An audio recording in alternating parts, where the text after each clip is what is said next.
আসসালামু আলাইকুম প্রিয় দর্শক, আপনারা সবাই কেমন আছেন? এমটিসি মিডিয়ার পক্ষ থেকে আপনাদেরকে জানাই আন্তরিক মোবারকবাদ।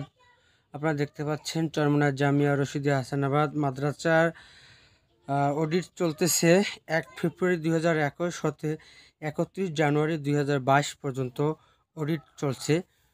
অডিট চলাকালীন সময় দায়িত্বশীল যারা আছেন জনাব আলহাজ মোহাম্মদ গিয়াসউদ্দিন খান, জয়েন্ট সেক্রেটারি বাংলাদেশ মুজাহিদ কমিটি, জনাব মাওলানা তাজউদ্দিন হিসাব রক্ষণ কর্মকর্তা বাংলাদেশ মুজাহিদ কমিটি, জনাব আলহাজ মাওলানা আল আমিন সাইফি, অডিটর বাংলাদেশ মুজাহিদ কমিটি, জনাব মাওলানা নুরুল ইসলাম আল আমিন, অডিটর বাংলাদেশ মুজাহিদ কমিটি, জনাব আলহাজ ইউনুস মোল্লা, সদস্য মজলিসে খাস বাংলাদেশ মুজাহিদ কমিটি, এবং যারা চরমনাই জামিয়ার পক্ষ থেকে রয়েছেন মোহাম্মদ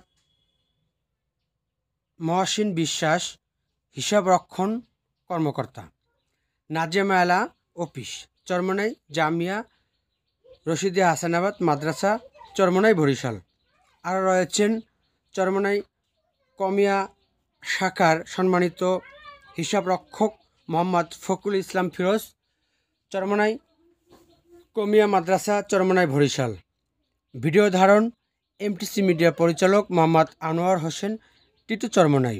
এবং সাথে রয়েছেন চরমনাই জামিয়ার সম্মানিত Mohammad Sultan Mahmud, engine room generator operator, Charmonai Alia মাদ্রাসার হিসাব রক্ষক মোহাম্মদ আব্দুল কাদের, চরমনাই মহিলা শাখার সম্মানিত মোহাম্মদ আব্দুল গফফার ভাই সহ আরও অনেকে। সবাই ভালো থাকবেন, সুস্থ থাকবেন। আল্লাহ হাফেজ।